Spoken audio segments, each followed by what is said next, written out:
Vem Thiago Martins, que é pré-candidato a deputado federal pelo PL, né, de João Roma, né, candidato aí no estado da Bahia, no partido de Jair Messias Bolsonaro. E vamos começar o programa entrevistando, é claro, Thiago Martins, que já está aqui no estúdio com a gente, para falar um pouquinho da sua trajetória, dos seus projetos, do que você já fez, das bandeiras que ele levanta e dessa caminhada aí que para outubro, né, para essa eleição aí é uma vaga na Câmara Federal representando o sul da Bahia.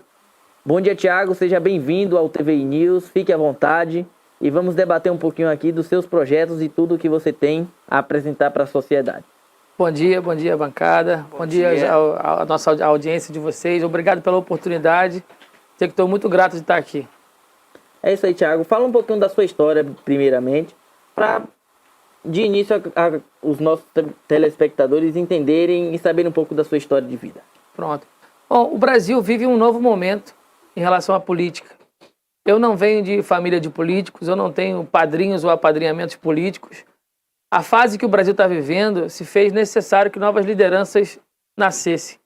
Existe uma lacuna na nossa região para abarcar essa parte da nova política e eu, há 4 para 5 anos atrás, comecei uma caminhada com um grupo na cidade de Ilhéus.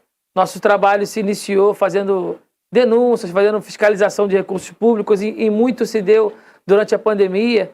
Nós fizemos muitas denúncias do recurso federal que veio para a nossa região e acompanhamos a destinação desses recursos para que ele fosse aplicado da melhor forma. Hoje nós temos na Bahia aí mais de 16 denúncias, algumas operações federais oriundas de nossas denúncias e continuaremos aí a acompanhar o recurso federal para que ele seja destinado da forma como tem que ser.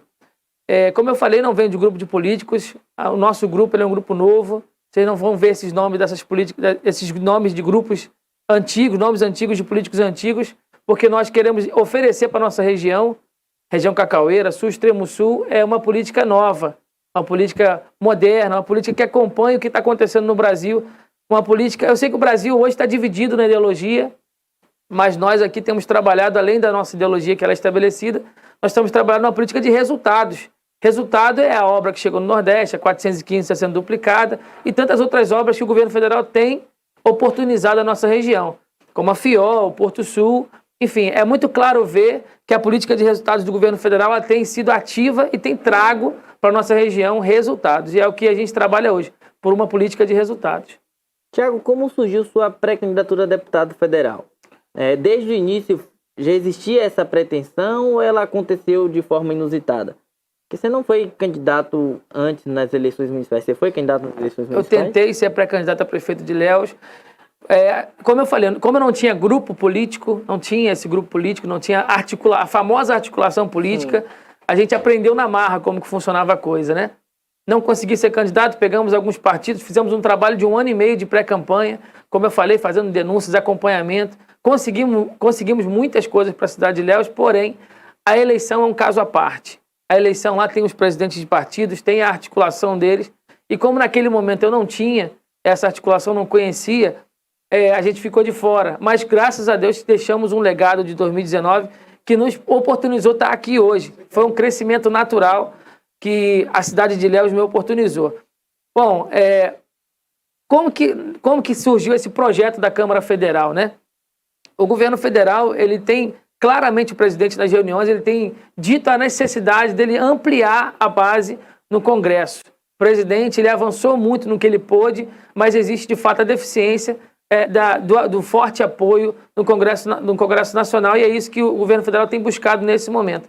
Além do projeto de reeleição, também temos o projeto de Câmara Federal. Aqui na nossa região, como eu falei no início também, existia uma carência de lideranças políticas, existia uma carência de articulação política para a direita. A gente vê muito movimento de esquerda, quase todas as prefeituras aqui da região são prefeitos de partido de esquerda, e chegou a hora de nascer um projeto que venha do Planalto, que venha do governo federal. E há poucos meses atrás, há mais ou menos, vamos arredondar para 1 ano, eu tive a oportunidade de me aproximar do Planalto, de ter as portas abertas. O ministro João Roma, como você bem falou, é uma pessoa super humana, super acessível, me oportunizou estar junto do governo federal, estar junto dele aqui na região, pude acompanhar várias ações do governo federal na nossa região, durante o período das chuvas, essa catástrofe que a gente teve aqui, o ministro João Roma esteve aqui a todo momento e eu fiz parte da equipe do governo federal que atendeu aqui na região. Então, o projeto ele nasceu por uma necessidade do governo federal ter uma representatividade aqui. E nós estamos brigando para representar, obviamente, Ilhéus e Itabuna, nossa região.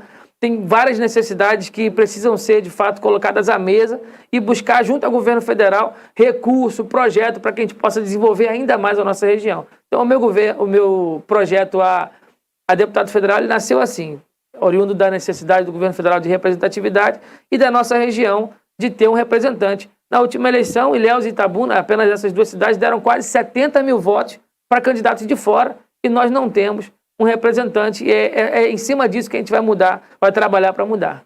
É isso aí. Bom, Thiago. Everton, tem alguma pergunta para o pré-candidato a deputado? Thiago, bom dia. Bom dia, Everton. Seja bem-vindo ao nosso programa. Muito obrigado. Eu quero lhe perguntar o seguinte. Desde 2018, né, a gente vem tendo uma onda diferente na política brasileira. E a gente sabe que essa onda tem levado para essa polarização, né, que a gente vê o presidente Bolsonaro contra o ex-presidente Lula, todas essas vertentes. E a gente sabe que a onda Bolsonaro, em 2018, fez muitos deputados. Elegeu muitos políticos, inclusive aqui na Bahia, pessoas que não eram conhecidas e chegaram lá, quando chegaram lá, saíram do grupo do presidente e tentaram seguir um caminho diferente. Eu quero lhe perguntar, qual é o seu, pro eleitorado bolsonarista que está nos acompanhando, qual seria o seu diferencial diante de tantos outros que a gente vê que surfaram na onda do bolsonarismo, mas hoje não se encontram? Porque muitas pessoas, na verdade todos os eleitores, quando eles acham um lado, se identificam com certa ideologia, eles querem que isso siga até o final, né? Sim, que sejam assegurados todas essas suas representatividades. Qual seria a diferença de Thiago Martins? Bom, a diferença é o seguinte, a gente viu muita gente se colocar como candidato com uma blusa de Bolsonaro. Botava a blusa de Bolsonaro, vestia um verde e amarelo, agora é bolsonarista. Não é isso. Eu, além de apoiar o nosso presidente, eu tenho o meu trabalho político, de denúncia, de fiscalização, de acompanhamento. Quem acompanha minhas redes sociais vai encontrar lá vídeo meu no distrito, no morro, e é muito raro de você ver isso. Então, existe um trabalho que é construído fora a nossa ideologia, fora o nosso presidente. Agora, com o presidente, não existia Thiago Martins político antes de Bolsonaro. Sim. Esses oportunistas, eles já estavam procurando um momento de entrar, de ser eleito, e viram no presidente, viram na onda bolsonarista a oportunidade de abarcar. Essa é a diferença. Eu nasci no Bolsonaro, nasci porque ele me deu a oportunidade de entrar para a política sem ter que bajular nenhum político, sem ter que prestar serviço, sem ter que fazer acordos espúrios com empresários ou com outros políticos. Ele quer, olha, como eu falei no início da entrevista, eu tive a oportunidade aí, sem padrinho político, sem vir de uma linhagem de políticos, ter a oportunidade de me aproximar de ministros. Isso você quase não via na política. Sim. Então, ele me oportunizou a entrar. Então, não existia Thiago Martins político antes de Bolsonaro. Thiago, dentre essas suas denúncias, além das denúncias, quais os outros projetos que você defende e quais as suas bandeiras você vai levar para o Congresso Nacional como deputado federal se eleito? Pronto. Eu acredito, eu fui morador de comunidade por muito tempo e eu sei que a diferença que o estudo faz na nossa vida. Eu acredito que a Bahia, os deputados federais, devem investir um pouco mais na parte de ensino.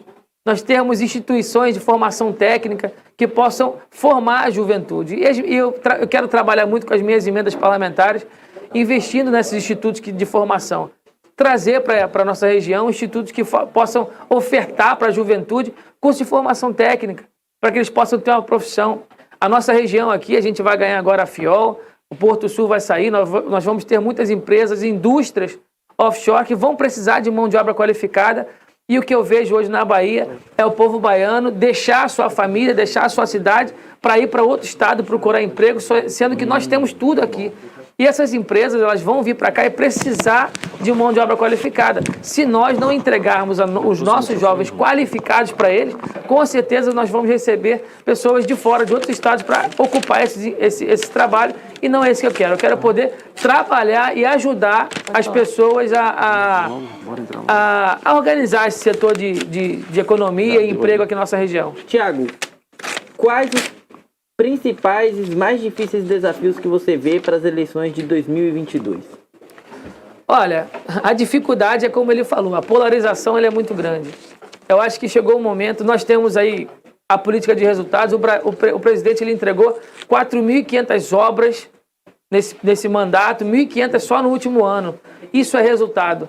E nós precisamos trabalhar para trazer uma conscientização melhor para essa população, para que eles vejam de fato quem está fazendo, quem está falando. O governo do estado investiu R$1 bilhão em propaganda. Então, assim, vamos mostrar o que o governo está fazendo. E a nossa maior dificuldade vai ser trabalhar nessa reeducação política. Tiago, o que é que você acha da possível privatização da Petrobras e desses preços abusivos do combustível no Brasil? Por que Bolsonaro não consegue resolver esse problema, já que ele é o presidente da República, né? E é uma empresa que é do povo brasileiro, mas fala tanto que é do povo brasileiro, mas o povo brasileiro é quem toma, né? Sim. No passado, para você ter uma linha telefônica, você gastava uma fortuna, certo? Depois, hoje, privatizado, você compra um chip por R$10. Isso é a privatização dos serviços. É óbvio que toda privatização ela tem lá o escopo da privatização. É necessário acompanhar mais de perto de como será essa privatização. Porém, acompanhando tudo que o governo tem feito, as práticas do governo, elas são visando sempre o melhor para a população, a melhor forma de reduzir o prejuízo para o povo. Acredito que essa privatização ela vai ser, sim, também benéfica. Além de que as nossas estatais, elas deixaram de ter prejuízo, estão passando a ter lucro. As estatais, o que foi privatizado tem aí sido de boa fé para com o Brasil. Eu acredito que a Petrobras, sim, ela vai ser...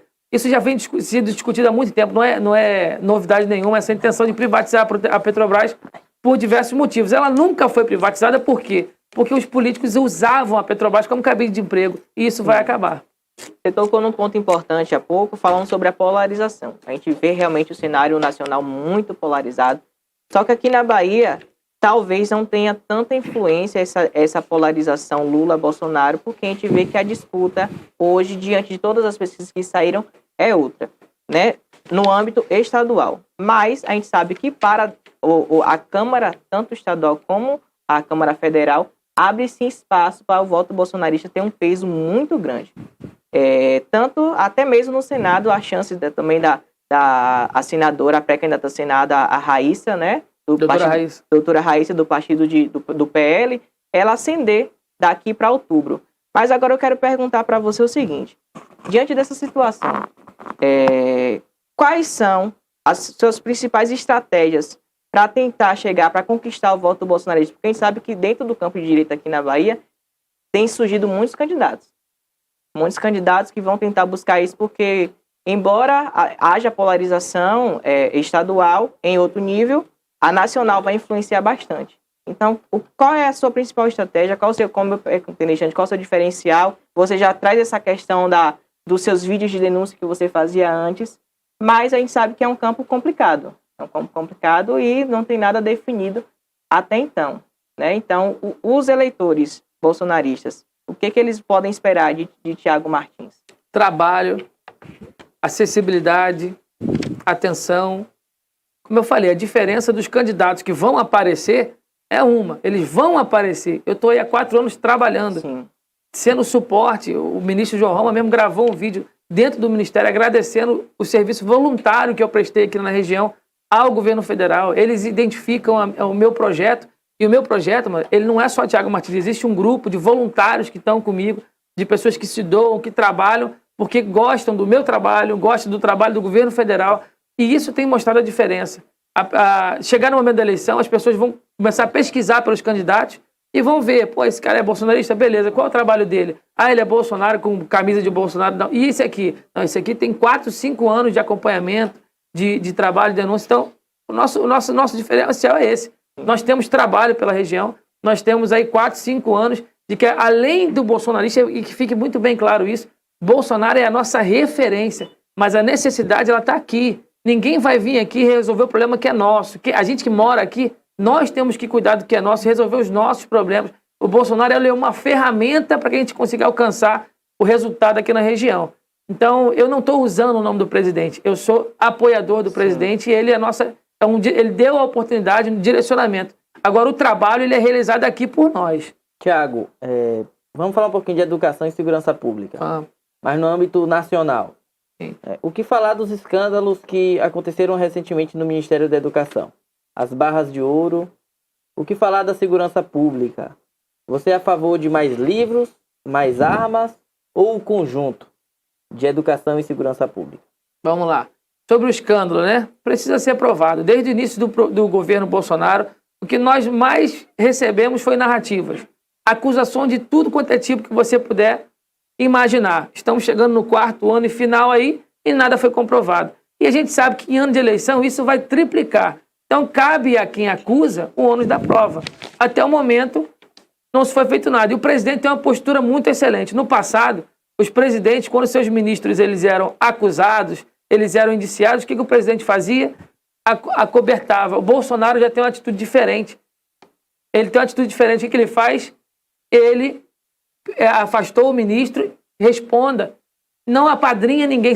Ele cansa de falar, se estiver fazendo coisa errada, ele não vai defender. E é isso que a gente espera de um presidente. Então, transparência é a característica maior desse governo, é a transparência. O ministro foi afastado, agora a acusação tem que ser comprovada. Se for comprovada, ele vai ser indiciado, vai ser punido. O presidente já falou que não vai apadrinhar ninguém. O que o senhor acha dessas fake news que são hoje algo rotineiro nas redes sociais? Algo que se tornou rotina nas redes sociais, o uso de disseminação de notícias, às vezes falsas, às vezes com um pouquinho de mentira, aumenta, às vezes aconteceu algo, mas aumenta muito. Você, como deputado federal, você aprovaria alguma lei para punir ainda mais essa disseminação de fake news ou regulamentaria a mídia? Você Não. votaria a favor? Olha, a fake news hoje ela é a ferramenta que a oposição tem, já que não existe crime, como a gente acabou de falar aqui. Não existe crime, não consegue prova, tem que inventar, tem que criar narrativa para ter o que falar. E é o que o governo vive hoje. Em relação à regulamentação, olha, quem comete crime, já existe lei para isso. Se eu te caluniar, se eu te ofender, se eu te injuriar, você tem a lei para isso. Essa lei de regulamentação não é para punir crime, é para calar a pessoa, é para inibir, é para poder ameaçar. Então, nós temos no país leis que regulam tudo isso, que dizem que está certo, que está errado, que pode, que não pode fazer. Essa ideia de regulamentação, que o Lula muito fala, são leis que já são usadas em países aí ditatoriais. E a gente sabe muito bem qual é o resultado disso.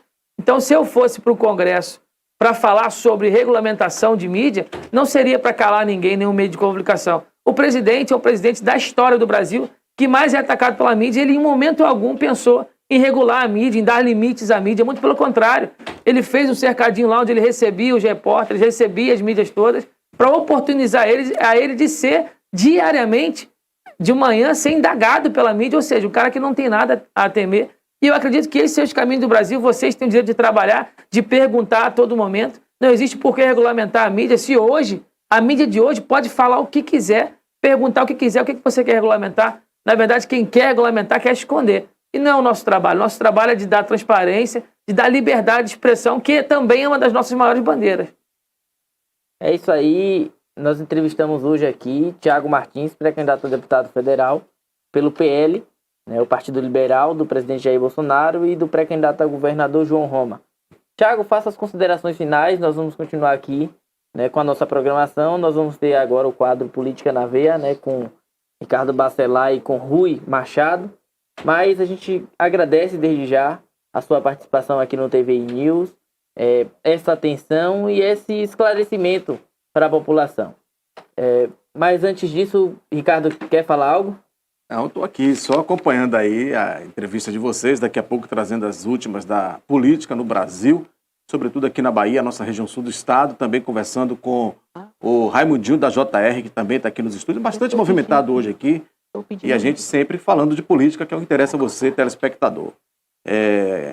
E vendo aqui as explanações do Thiago. Eu só teria uma dúvida no seguinte quesito. O que é que está faltando para João Roma definitivamente começar a campanha? Porque o Assemineto vinha aí numa campanha sozinho, não tinha candidato da oposição e nem o próprio Roma estava confirmado. Não é isso? Então, aconteceu aí que o Assemineto continuou liderando as pesquisas, lógico, sozinho, e de repente aparece aí o nome do Jerônimo, né, que foi aquela confusão para encontrar um nome da oposição do PT. O Jacques Wagner desistiu da pré-candidatura, o Otto Alencar não aceitou e sobrou aí para o Jerônimo Rodrigues. E, de repente, vem agora aí o Roma, já de última hora, quando ali ele deixou o ministério, sinalizando que poderia vir como pré-candidato ao governo da Bahia. Só que as pesquisas estão aí. Neto continua liderando. A última Quest de ontem, divulgada, deu um patamar aí que ele venceria em primeiro turno. É lógico, está muito cedo ainda.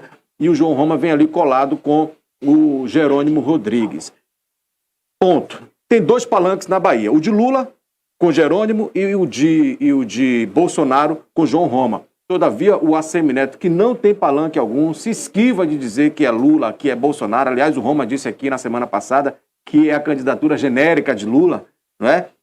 Todavia, ele vem mantendo. E eu vi uma declaração hoje do Bispo Marinho, que é deputado federal, dizendo que Neto tem as suas razões em não atrelar o seu nome a Bolsonaro. Como é que Roma, em pouco tempo, nós temos 4 meses, vai conseguir construir a imagem de Bolsonaro no seu próprio palanque para tirar essa ideia de que o ACM Neto é o candidato da direita na Bahia?